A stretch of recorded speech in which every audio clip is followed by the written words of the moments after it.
আসসালামু আলাইকুম ওয়া রাহমাতুল্লাহি ওয়া বারাকাতুহু। সম্মানিত ইসলাম প্রিয় মুসল্লিবৃন্দ, আপনাদের খিদমতে আজকে একটি সাবজেক্ট নির্ধারণ করেছি। আজকের সাবজেক্টের বিষয় হলো তাকওয়া অর্জনের গুরুত্ব। সম্মানিত ভাইরা, তাকওয়া এই শব্দটি আরবি শব্দ। এই শব্দের শাব্দিক অর্থই হলো ভয় করা। ডক্টর লুৎফর রহমান তার ডিকশনারিতে কয়েকটা শব্দ অ্যাড করেছেন। তার মূল শব্দই হলো তাকওয়া, অর্থ ভয় করা, ভয় ভীতি, আল্লাহকে মান্য করা। এই শব্দের যারা ব্যাখ্যা বিশ্লেষণ করেছেন ইমাম আল গাজালি, ইমাম আব্দুল কাইয়ুম জাওজিয়া রাহিমাহুল্লাহ সহ ইমাম নববী, এছাড়াও ইসলামিক অসংখ্য পণ্ডিতগণ এই শব্দের মূল ব্যাখ্যাই করেছেন তাকওয়া মানেই হলো আল্লাহকে একনিষ্ঠভাবে ভয় করা। সম্মানিত ভাইরা, আজকে আমরা সমাজে লক্ষ্য করলে দেখতে পাই মানুষের লেবাস ঠিক আছে, পোশাকের সুন্নত ঠিক আছে, মাথার টুপি ঠিক আছে, কিন্তু অন্তরে যে তাকওয়া লাগবে সেটা নাই, আল্লাহর ভয় নাই। আপনি দেখছেন ইয়া বড় পাগড়িওয়ালা হুজুর, একেবারে সেই সাইদি সাহেবের উপরে টুপি। সাইদি সাহেবের তো একটু ছোটো ছিল, কিছু কিছু হুজুর দেখবেন তিনার থেকেও বড়, কিন্তু মনে রাখবেন টাটকা মুনাফিক। জন্য সম্মানিত ভাইরা, আজকে দেখছেন ইসলামিক দলের সাথে, কালকে দেখবেন টাকা খেয়ে আবার সেকুলারে।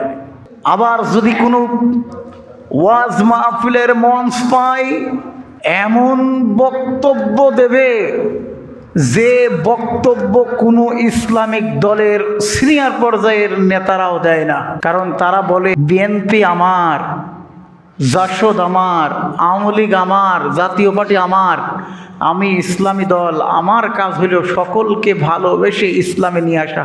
জিয়াউর রহমান একটি গুরুত্বপূর্ণ কথা বলেছেন।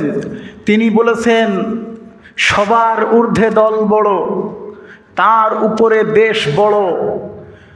আর আমরা সেই কথার সাথে আরেকটি কথা অ্যাড করতে চাই, সবার উপরে দল বড়, তার উপরে দেশ বড়, তার উপরে আমার আল্লাহর প্রতি ঈমান বড়।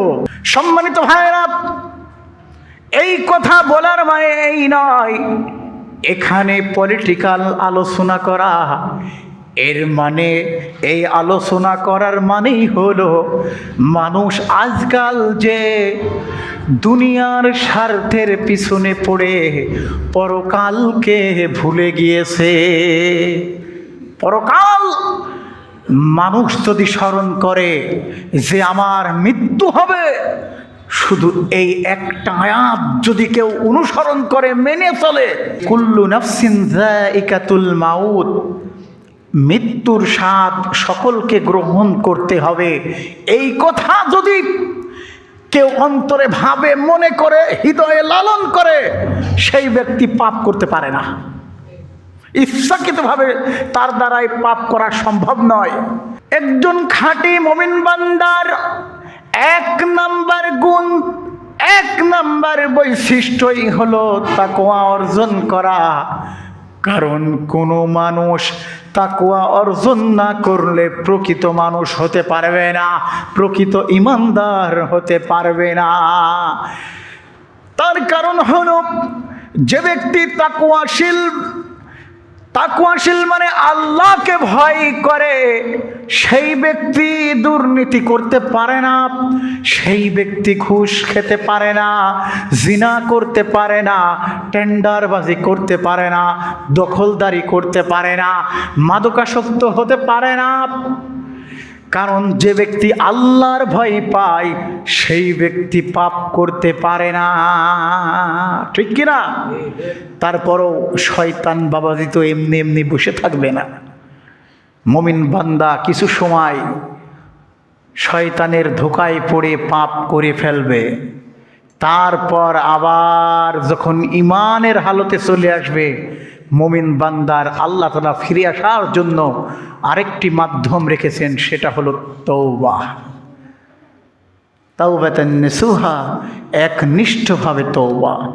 মুমিন বান্দা যখন ভুল পথে চলবে তার উচিত তওবা করে আবার আল্লাহর পথে ফিরে আসা, ঠিক কিনা? লক্ষ্য করে দেখেন আল্লাহ রাব্বুল আলামিন মানব জাতির প্রতি সর্বশ্রেষ্ঠ যে ঘোষণা পবিত্র কুরআনুল কারীমের সূরা আহজাবের ৭০ নম্বর আয়াতে ইরশাদ করেছেন। মহান রব আমাদেরকে বলেছেন, ইয়া আইয়ুহাল্লাযীনা আমানুত্তাকুল্লাহা ওয়া কুলু কাওলান সাদীদা ইসলিহ লাকুম আ'মালাকুম ওয়া ইয়াগফির লাকুম যুনুবাকুম। আমার মসজিদের মুসল্লি ভাইরা মনে রাখবেন, আল্লাহ রাব্বুল আলামিন পবিত্র কুরআনুল কারীমে তাকওয়া শব্দটি অসংখ্য জায়গায় উল্লেখ করেছেন, কিন্তু ব্যাখ্যা বিশ্লেষণ সহ আল্লাহ রাব্বুল আলামিন সব থেকে গুরুত্ব প্রদান করেছেন সূরা আহজাবের ৭০ এবং ৭১ নম্বর আয়াতে।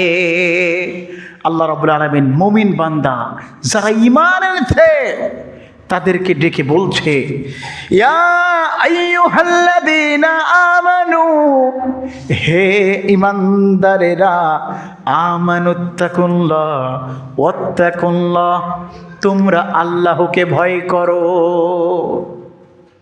আল্লাহ বলছে, হে ঈমানদারেরা, যারা মানুষের লেভেল থেকে ঈমানের লেভেল পর্যন্ত পৌঁছাতে পেরেছ, আল্লাহ পবিত্র কুরআনুল কারীমে মানুষদেরকে ডাকার জন্য প্রথমে বলেছে, ইয়া আইয়ুহান নাস, হে মানুষ সকল, ইয়া আইয়ুহাল্লাযীনা আমানু, মানুষ সকল যারা ঈমান এনেছ, ওয়াত্তাকুল্লাহ, আল্লাহকে ভয় করো।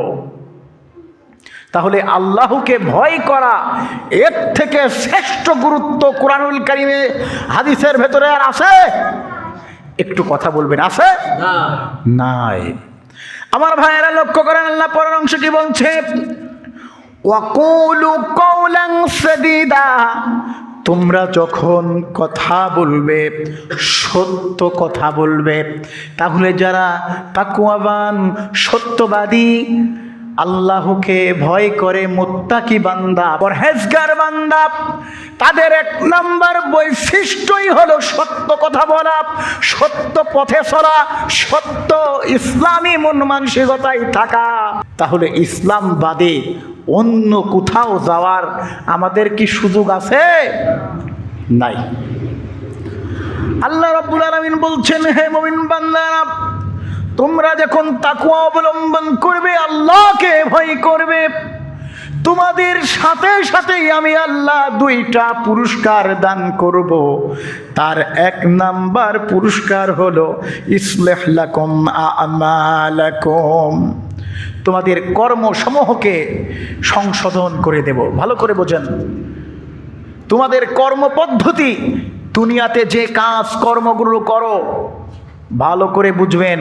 আপনি সকালে ঘুম থেকে ওঠা থেকে শুরু করে রাতে ঘুমাতে যাওয়া পর্যন্ত যত কাজ করেন, যে যে সেক্টরে কাজ করেন, কৃষিক্ষেত্র, বাণিজ্য ক্ষেত্র, ব্যবসা, অথবা যে কোনো সেক্টর, যে সেক্টরে যে কর্মই আপনি করেন, যে পেশার সাথে আপনি জড়িত থাকেন, সমস্ত পেশায় আল্লাহ রাব্বুল আলামিন আপনার ভালো পথ দেখিয়ে দেবেন, আমলগুলো, কর্মগুলো ভালো কর্মে পরিণত করে দেবেন। বলেন সুবহানাল্লাহ।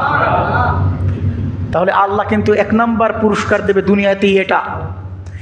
এরপরে আল্লাহ রাব্বুল আলামিন বলছে, হে মানুষ শোনো, ওয়াগফির লাকুম যুনুবাকুম, তোমাদের গুনাহসমূহ ক্ষমা করে দেব।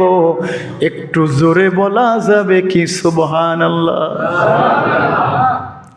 তাহলে আল্লাহর প্রতি যদি মানুষ একনিষ্ঠভাবে ঈমান আনে, ওয়াত্তাকুল্লাহ, আল্লাহকে ভয় করে, সত্যবাদী হয়, সত্যপন্থী হয়, সত্যর পথে থাকে, হকের পথে থাকে, আল্লাহ তাআলা তাদের কি করবেন? দুনিয়াতে হকপন্থী বলেই ঘোষণা করে দেবেন। বলুন সুবহানাল্লাহ। আমার ভাইরা, তাকওয়া অর্জনটা যেমন তেমন নয়। তাকওয়া অর্জনের ব্যাপারে সাহাবীদের মাঝে প্রতিযোগিতা শুরু হয়ে যেত। সাহাবীরা প্রতিযোগিতা শুরু করে দিত। এমনকি যারা তাকওয়া সম্পর্কে জ্ঞান রাখতো না, তারা আল্লাহর নবীর কাছে প্রশ্ন করত, জিজ্ঞাসা করত, জেনে নিত। আমার ভাইরা লক্ষ্য করে দেখেন, হযরত আবু হুরায়রা হতে বর্ণিত সহিহ আল বুখারীর 3353 নম্বর হাদিস। এই হাদিসের ভেতরে আল্লাহর নবী বলেছেন, যে ব্যক্তি সব থেকে তাকওয়াবান সেই ব্যক্তি আল্লাহর কাছে সর্বশ্রেষ্ঠ ব্যক্তি, তার থেকে শ্রেষ্ঠ ব্যক্তি পৃথিবীতে নাই। আল্লাহ রাসূল সাল্লাল্লাহু আলাইহি ওয়াসাল্লামকে মানুষ প্রশ্ন করত, সাহাবীরা প্রশ্ন করত, কিলা ইয়া রাসূলুল্লাহ মান আকরামান নাস। হে আল্লাহ রসুল, মানুষের মধ্যে সর্বোত্তম সর্বশ্রেষ্ঠ মর্যাদাবান ব্যক্তিকে? ওয়ালা আতকাহুম, আল্লাহর নবী বললেন, যে ব্যক্তি সব থেকে তাকওয়াবান। তাহলে আমার মুরসুল্লি ভাই ও বাবাজিরা, আপনারা কি আল্লাহর কাছে সর্বশ্রেষ্ঠ ব্যক্তি হতে চান? যদি হতে চান তাহলে অবশ্যই সত্য কথা বলতে হবে, সত্য পথে চলতে হবে। এর বিকল্প কোনো পথ আমার জানা নাই। এমনকি আল্লাহর নবী সাহাবীরা যখন জিহাদে যেতেন, যুদ্ধের ময়দানে যেতেন, কোথাও ভ্রমণে যেতেন, তখনও আল্লাহর নবী তাদেরকে তাকওয়ার উপদেশ দিতেন। যেমন আরেকটা হাদিসে এসেছে, আবু হুরায়রা রাদিয়াল্লাহু তাআলা আনহু বলছেন, এক ব্যক্তি সফরে যাওয়ার ইচ্ছা করলো, আল্লাহর নবী বললেন, তোমরা যেখানেই যাও না কেন, আলাইকা বি তাকওয়াল্লাহ, তুমি সফরে যাচ্ছ, অবশ্যই তাকওয়া অবলম্বন করবে।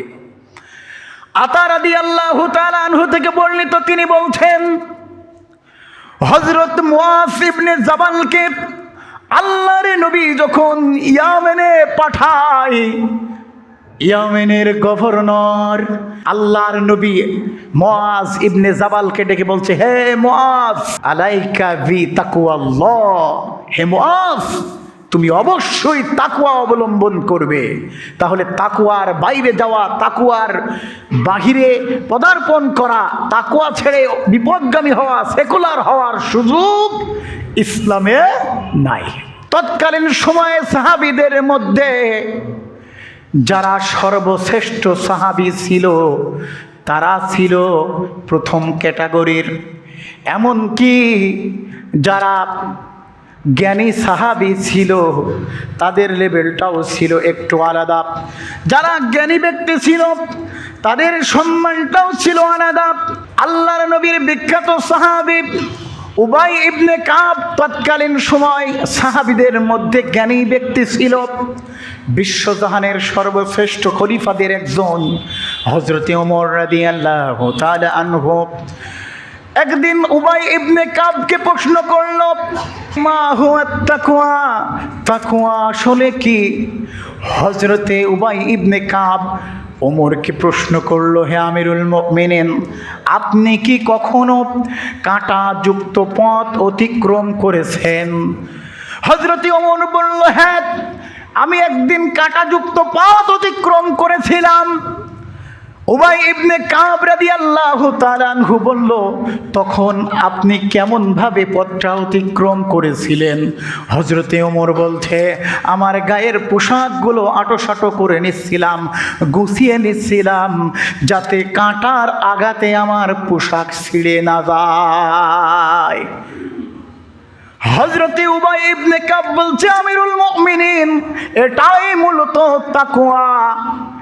আপনি দুনিয়ার মাঝে চলবেন, দুনিয়ার মানুষ জিনা করবে, মিথ্যা কথা বলবে, টেন্ডারবাজি করবে, সন্ত্রাস করবে, জুলুম করবে, নির্যাতন করবে, ঘুষ খাবে। এই সকল অপরাধ পাপ কর্ম থেকে যে ব্যক্তি নিজেকে দূরে রাখতে পারবে, বিরত রাখতে পারবে, সেই ব্যক্তিই হলো সর্বশ্রেষ্ঠ তাকওয়াশীল ব্যক্তি। আর এর নামই হলো তাকওয়া। তাহলে সম্মানিত ভাইরা, আজকে যে বিষয়টা নিয়ে আলোচনা করলাম, তাকওয়ার গুরুত্ব যেমন তেমন কোনো বিষয় নয়। একটা মুমিন বান্দার জীবনের সব থেকে বেশি গুরুত্বপূর্ণ এক সাবজেক্ট। এই সাবজেক্ট যে ব্যক্তি আমল করবে, সে ব্যক্তি এক ওয়াক্ত নামাজ ফাঁকি দিতে পারবে না।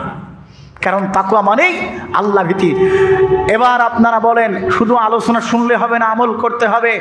আমরা গ্রামবাসী কি নামাজ 5 ওয়াক্ত পড়তে পারবো ইনশাআল্লাহ?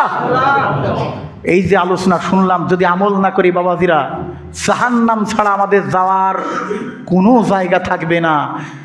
আমরা আমল করতে পারি যেন, সেই দোয়া আল্লাহর কাছে প্রার্থনা করি। আমরা সকলে বলি আল্লাহুম্মা আমিন। আসসালামু আলাইকুম ওয়া রাহমাতুল্লাহ।